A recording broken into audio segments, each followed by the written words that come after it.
नमस्कार, आप देख रहे हैं न्यूज़ वन इंडिया। मैं हूं आपके साथ पूजा यादव। रुक करेंगे खबरों का। उत्तराखंड में यूपी पुलिस की दबिश के दौरान बवाल। मुरादाबाद पुलिस पर खनन माफिया ने हमला किया। 2 पुलिसकर्मियों को गोली लगी, कुल 6 घायल। 50,000 के इनामी को पकड़ने पहुंची थी पुलिस।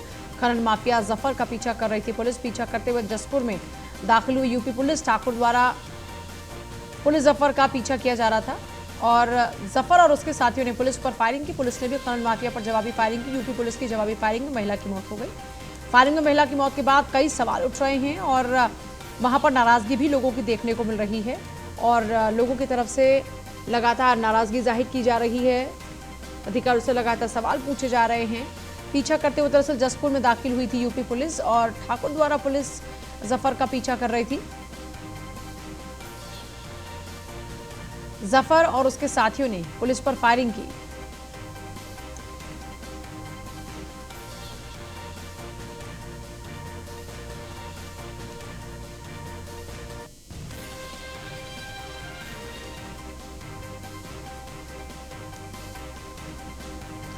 फायरिंग में महिला की मौत के बाद कई सवाल उठ रहे हैं।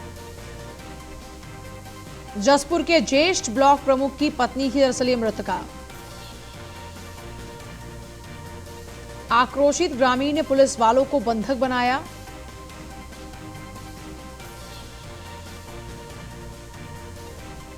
धरने पर बैठे ग्रामीणों को समझा रहे हैं पुलिस अधिकारी। अब देखिए, जो नाराजगी है महिला की मृत्यु के बाद वो इस हद तक बढ़ रही है कि लोग धरने पर बैठ चुके हैं। मुरादाबाद पुलिस पर खनन माफिया ने हमला किया। 2 पुलिसकर्मियों को गोली लगी, कुल 6 घायल।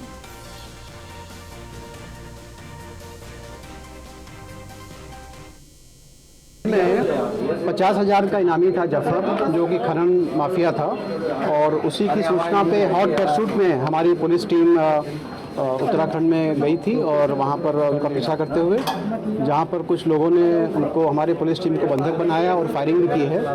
हमारे 5 कर्मचारियों को घायल हैं, इसमें से 2 गंभीर रूप से घायल हैं, उनको गन शॉट इंजरी भी है। सभी का इलाज यहाँ चल रहा है कॉस्मोस हॉस्पिटल में। और ये मुख्य रूप से जो जिसके हॉट परसूट में हमारी टीम गई थी वो 50,000 का इनामी है, उसका आपराधिक इतिहास है और उसने यहाँ पर एसडीएम पे हमला करने की कोशिश की थी, उसका मुकदमा भी कायम हुआ था। तो इन सभी बिंदुओं पे हम लोग देख रहे हैं। अभी फ़िलहाल हम लोग की प्राथमिकता है हमारे जो जवान घायल हुए हैं उनका इलाज ठीक ठाक हो जाए और यहाँ पर इलाज ठीक ठाक हो रहा है और बाकी अग्रिम कार्रवाई हम लोग करेंगे। कोई क्रिटिकल है क्या? कोई पुलिसकर्मी ज़्यादा? हाँ, हमारे 2 पुलिसकर्मी को गंभीर चोट लगी है, गनशॉट इंजरी है, लेकिन इलाज ठीक से हो रहा है कॉस्मोस हॉस्पिटल में। और कोई सिविलियन की डेथ की बात आ रही है सामने, सिविलियन की? हाँ, ऐसा सूचना वहाँ से आ रही है तो उसको उत्तराखंड पुलिस से हम लोग बात करके देखेंगे क्या मामला है। वो में 50,000 का इनामी था जफर, जो कि खनन माफिया था और पूरी घटना के अंदर इसके ऊपर गैंगस्टर भी लगा है और जफर का आज हॉट परसूट किया गया। आज जो है सूचना मिली जब पुलिस टीम को, यहाँ पर स्थानीय टीम को, तो इसको चेज़ किया गया और ये हमारे यानी उत्तर प्रदेश बॉर्डर से होता हुआ उत्तराखंड की तरफ गया और वहाँ पर जो अभी तक जानकारी प्राप्त हुई है, घर में जाके इसने शरण ली। वहाँ पर जब पुलिस टीम पहुँची है तो वहाँ पे फोर्सफुली पुलिस टीम को बंधक बनाया गया। बंधक बनाने के उपरांत वहाँ पर जो हमारे पुलिसकर्मियों का कहना है कि वहाँ पर पहले बहुत ही गंभीर रूप से मारपीट की गई और जब पुलिसकर्मियों ने भागने का प्रयास किया तो उसमें बेतरतीब फायरिंग भी की गई है। अभी शुरू में हमने बताया था कि 5 लोग इसके अंदर इंजर्ड है, इसमें 2 पुलिसकर्मियों की गोली लगी है। जो इंस्पेक्टर ठाकुर द्वारा है उनके बारे में भी ये सूचना प्राप्त हुई है कि उनको भी गंभीर इंजरी है, बुलेट इंजरी संभवतः उनको भी हो सकती है पाँव के अंदर और वो भी अपना इलाज कराने के लिए पहुँचे हैं। जफ़र जो है इसके ऊपर 50,000 रुपये का इनाम था और बेसिकली जो है वहाँ पर जो टीम हमारी गई थी उसमें एसओजी की गाड़ी भी जो है वहाँ पर घटनाक्रम सर, ये लोग ठाकुर द्वारा से सूचना मिली थी, क्या हुआ? ये ठाकुर द्वारा से सूचना मिली थी, जैसा मैंने आपको बताया, ये ठाकुर द्वारा से सूचना मिली थी। यहाँ पर भी इन्होंने पुलिस के ऊपर इस पार्टी ने हमला किया है जो अभी तक की जानकारी है। पुलिस की टीम ने जब इनको चेस किया है तो चेस करते हुए, जैसा कि आपको विदित है, ये बॉर्डर बहुत ही पोरस टाइप है और ये उत्तराखंड के अंदर घुसे हैं। उत्तराखंड के अंदर जब पुलिस टीम पहुँची तो जैसा मैंने बताया उन परिस्थितियों में इन्होंने बनाया पुलिस टीम को और इस तरीके से हमला किया गया। 13 सितंबर को जो एसडीएम साहब पर हमला हुआ था उसी के आरोपी थे ये जफर। इसके ऊपर 50,000 रुपये का इनाम है और ये वांछित भी था हमारे यहाँ पे, गैंगस्टर का अभियुक्त है। और पूर्व में जो खनन का जो घटना यहाँ पर हुई थी उसके अंदर भी इसका नामजद अभियुक्त है। और जो अभी हमारे पुलिसकर्मियों द्वारा जानकारी दी गई है कि इनके पास स्पष्ट रूप से सूचना थी और यहाँ से वो भागा है। भागने के उपरांत जब टीम पहुँची है तो वहाँ पर एक पर्टिकुलर प्लेस का जिसका कि अभी हम पुष्टि कर रहे हैं, वहाँ पर उनके द्वारा जो है वहाँ पर जो है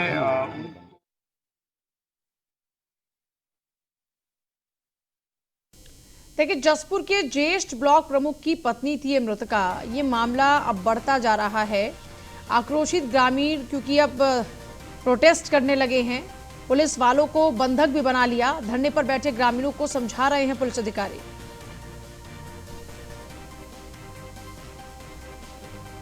उत्तराखंड में यूपी पुलिस की दबिश के दौरान खूब बवाल।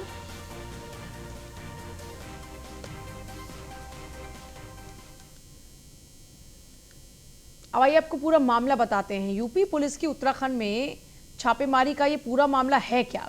दरअसल यूपी पुलिस खनन माफिया जफर का पीछा कर रही थी और जफर की लोकेशन पता चलने पर पुलिस की एसओजी ठाकुर द्वारा की तरफ निकली। पुलिस रेड की जानकारी लगते ही जफर उत्तराखंड की तरफ भागा। माफिया जफर भरतपुर में उप ब्लॉक प्रमुख गुरताज भुल्लर के घर में घुस गया।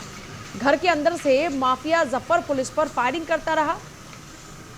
पुलिस ने भी जवाबी फायरिंग की। मुठभेड़ के दौरान 2 पुलिसकर्मी को गोली लगी। ब्लॉक प्रमुख की पत्नी गुरप्रीत कौर की मौत हो गई। एसओजी का एक इंस्पेक्टर, एक जवान अभी भी लापता है। पुलिस के जवानों के हथियार भी गायब हैं। यूपी पुलिस के अफसर जवानों पर हत्या का मुकदमा। यूपी पुलिस पर बीजेपी नेता की पत्नी की हत्या का आरोप है। उत्तराखंड के एडीजी ने यूपी पुलिस पर आरोप लगाए हैं। अब ये मामला उत्तराखंड पुलिस और यूपी पुलिस के बीच का भी आ चुका है। उत्तराखंड पुलिस भी गंभीर बड़े आरोप लगा रही है। 50,000 के नामी को पकड़ने पहुंची थी पुलिस और जानकारी ये है कि जो स्थानीय पुलिस है वहां सूचना दी नहीं गई और यूपी पुलिस बिना सूचना के ही उत्तराखंड की सीमा में घुस गई और न सिर्फ घुसी बल्कि कार्रवाई भी की, जिसमें एक सिविलियन की मौत भी हो गई है अभी तक जो जानकारी है। तो ये मामला खनन माफिया जफर से जुड़ा हुआ। जफर का ही पीछा पुलिस कर रही थी, यूपी की पुलिस। जफर की लोकेशन पता चलने पर पुलिस की एसओजी ठाकुर द्वारा की तरफ निकली और पुलिस रेड की जानकारी लगते ही जफर उत्तराखंड की तरफ भाग बैठा। माफिया जफर भरतपुर में उप ब्लॉक प्रमुख गुरताज भुल्लर के घर में घुस गया। घर के अंदर से माफिया जफर पुलिस पर फायरिंग करता रहा। पुलिस ने भी जवाबी फायरिंग की। मुठभेड़ के दौरान 2 पुलिसकर्मी को गोली लग गई। ब्लॉक प्रमुख की पत्नी गुरप्रीत कौर की इस दौरान में मौत हो गई। भरतपुर में क्योंकि वो उप ब्लॉक प्रमुख गुरताज भुल्लर के घर में घुस गया था, घर के अंदर से लगातार फायरिंग हो रही थी। जवाबी फायरिंग में ब्लॉक प्रमुख की पत्नी गुरप्रीत कौर की मौत हो गई। एसओजी का एक इंस्पेक्टर, एक जवान अब भी लापता है। पुलिस के जवानों के हथियार भी गायब हैं। यूपी पुलिस के अफसरों जवानों पर हत्या का मुकदमा। यूपी पुलिस पर बीजेपी नेता की पत्नी की हत्या का आरोप है। उत्तराखंड के एडीजी ने यूपी पुलिस पर आरोप लगाए हैं।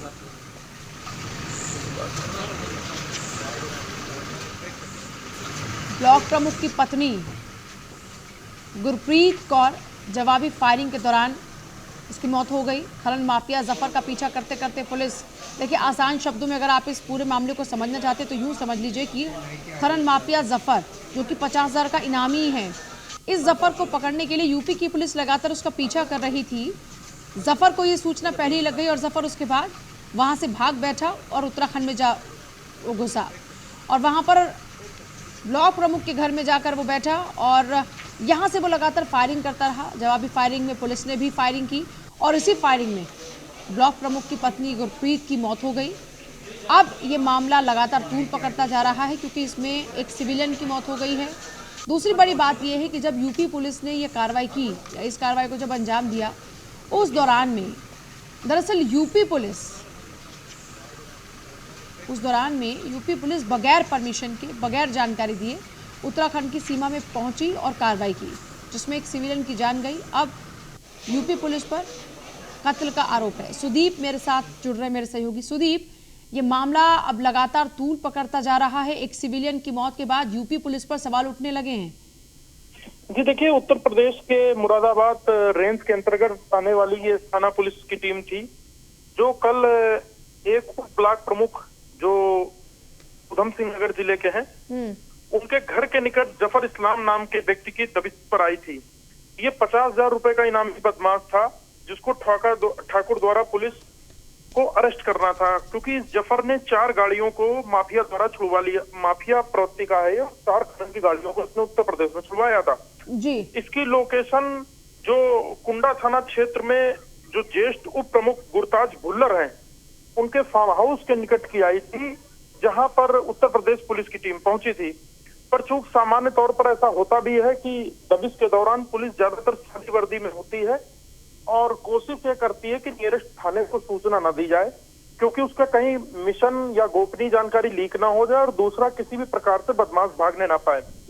तो इस बीच जब फार्म हाउस के बाहर करीब 1 दर्जन पुलिसकर्मी थे जो सादे वर्दी में, अंदर से लोगों ने उनको संदिग्ध माना।